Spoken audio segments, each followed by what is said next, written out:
संविधान निर्माते बोधिसत्व डॉक्टर बाबा साहब आंबेडकर इनको नमन करते हुए आज के कार्यक्रम में जो भारतीय बौद्ध महासभा सर्वधर्म संगठन तत्वज्ञान के उपस्थित में आप शामिल हो गए, आपका सभी का मैं आंबेडकर भवन भारतीय बौद्ध महासभा का कार्याध्यक्ष इसके आपका सबका स्वागत करता हूं, अभिनंदन करता हूं।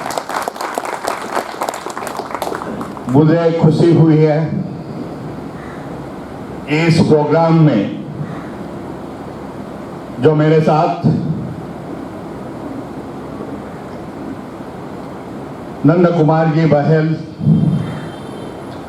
जो 85 साल के हैं लेकिन 40 साल के बच्चे के साथ दौड़ते हैं, उनका मैं स्वागत करता हूं। इस प्रोग्राम में रामनिवास मौर्य जी गुजरात से कोली समाज से मनु भाई चावड़ा जी आए हुए हैं। कल से हमारे साथ नीरज जी पटेल नेशनल जनमत, आप सभी उनको जानते हैं, उनका चैनल देखते हैं, प्रबोधन के कार्यक्रम में आगे है। आज देवेंद्र जी यादव, मौर्य जी पंजाब से हमारे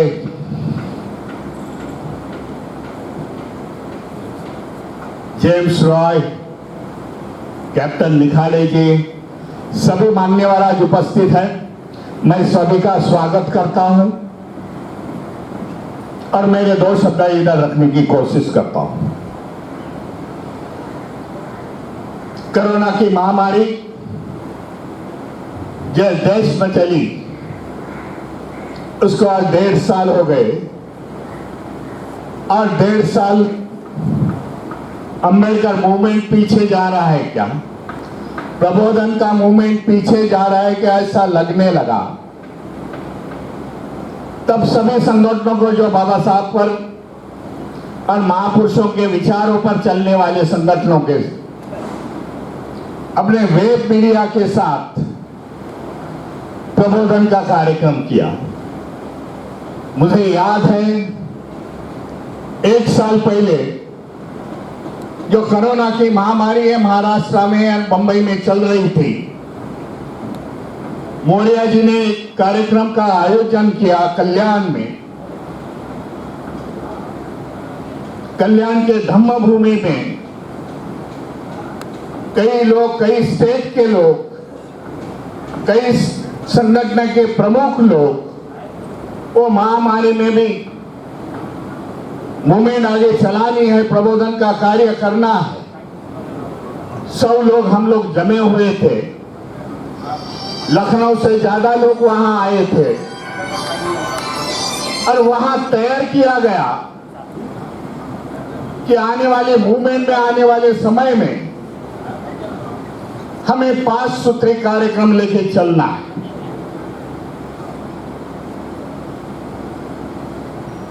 और 5 सूत्री कार्यक्रम इस प्रकार का है, उस समय सभी ने मान्यता दी थी। आज समय आ गया है, कोरोना की महामारी अभी कम लग रही है, लेकिन सरकार के निर्देश रखते हुए हमारी आप मूवमेंट आगे चलनी पड़ेगी। उस समय जो तैर हुआ था कि लॉर्ड बुद्धा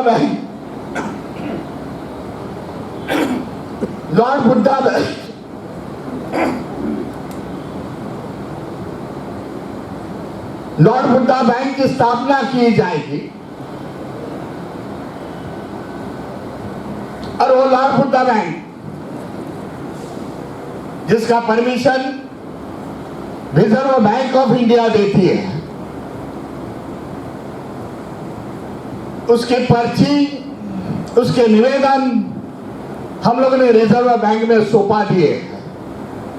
आने वाले समय में उसकी तो लॉर्ड बैंक की घोषणा तो हो गई है, हमें कार्यरत होना है, उस पर चर्चा होगी। दूसरा महत्वपूर्ण कार्यक्रम है जो देश में आज कोरोना की महामारी आपने देखी और लोगों को एहसास हो गया कि महामारी में हमें कोई बचाना है तो साइंस ही हमें बचाएगा, डॉक्टर हमें बचाएंगे, विज्ञान हमें बचाएगा। देश में 33 करोड़ की देव देवताएं, हमें कोई बचाएगा नहीं। यह पहली बार एहसास इस भारत के बहुजनों को हो गए और उसके आगे लेके चलते हुए बहुजन समाज के लोग, बहुजन समाज को लीड करने वाले जो संस्था के अध्यक्ष हैं, उन्होंने तय कर लिया कि आने वाले समय में जो 2025 का हमें टारगेट रखा है, आप बोलेंगे 2025 ही क्यों? सब जानते हैं कि 2024 को जनरल इलेक्शन है, लेकिन 2025 को जैसे देश में संस्कृति के हेर समझते हैं, इस देश को संस्कृति चलाने वाले समझते हैं, जो आरएसएस की संगठन है उसको 100 साल होने जा रहे हैं।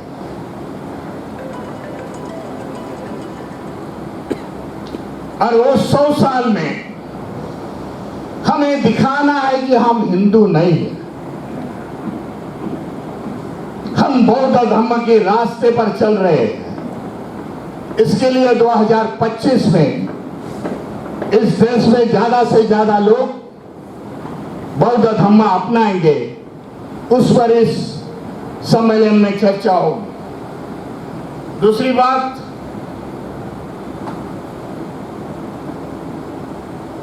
मैं रखना चाहता हूं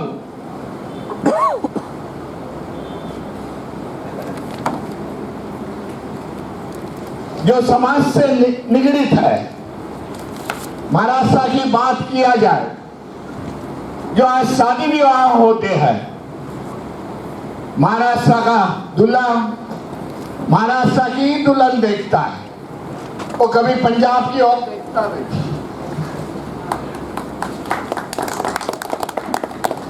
इसके लिए हमारी कोशिश चलेगी। AK सिंह यहाँ है,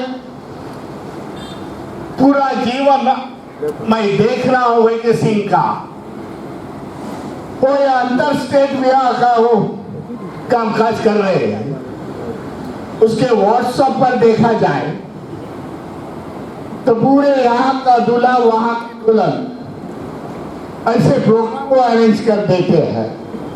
आपसे अपील है कि आने वाले समय में इंटर स्टेट मैरिज हो जाए, उससे प्रबोधन की कड़ी आगे निकल जाए।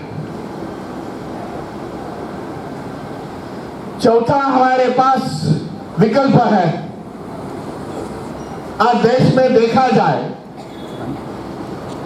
बाबा साहब की धम्म क्रांति के बाद पूरे भारत देश में बुद्ध विहार की निर्मित हो गई। लोग बौद्ध धम्म भगवान गौतम बुद्ध को नमन करने के लिए बुद्ध विहार में जाते हैं। सभी ने, मैं देख रहा हूं कि बुद्ध विहार बांटे हुए हैं। हम यही बुद्ध विहार में जाएंगे, वो लोग वो बुद्ध विहार में जाएंगे। उसी साथ इस देश में आए 1000 साल पहले सम्राट अशोक 84,000 बुद्ध विहार की निर्मित की, चैत्य की निर्मित की, केव्स निर्माण किए। उस पर आज पकड़ा, उस पर आज अतिक्रमण, बड़े संख्या से लोग होने वाले उनका आज अतिक्रमण है। आने वाले समय में हमारी ये प्राचीन धरोहर हमें सुरक्षित करनी है। बुद्ध विहार एक दूसरे से जुड़ना है। धम्म में संवाद एक दूसरे से करना है। पांचवा हमारा विकल्प है बहुजनों का सशक्तिकरण। हमें पता है कि हमें आज पाखंडवाद छोड़ना है, अंधश्रद्धा से निकलना है, जो धार्मिक गुलामगिरी है उसको छोड़ के हमें शिक्षा की ओर जाना है। हाँ, उसके लिए हमें स्कूल कॉलेज की निर्मित होनी चाहिए। एक समय था जो यहाँ के इतिहासकार कभी बताए नहीं, जो बुद्ध का युग था, बुद्ध धम्म का युग था, जिसको स्वर्ण युग कहते थे।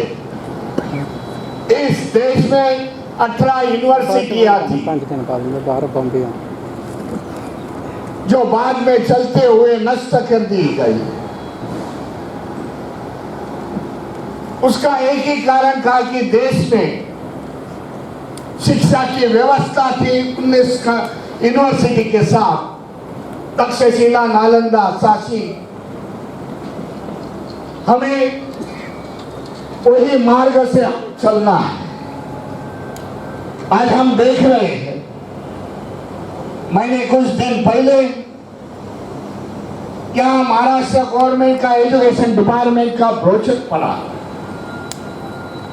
तो उसमें देखा कि देश भर में हर एक एजुकेशन ईयर में देश के 10 से 12 लाख स्टूडेंट फॉरेन कंट्री में शिक्षा के लिए जा रहे हैं। हमें इनको बताना होगा, इस संस्कृति के मालिक समझने वाले को, ये एक समय था जब बुद्ध धम्म का शासन था इस देश में। बाहर के लोग, बाहर के स्टूडेंट पढ़ने आते थे। हमें इस सम्मेलन में शिक्षा पर चर्चा होगी। ये 5 करने कार्यक्रम आज हमने सभा के सामने, सम्मेलन के सामने रखा है।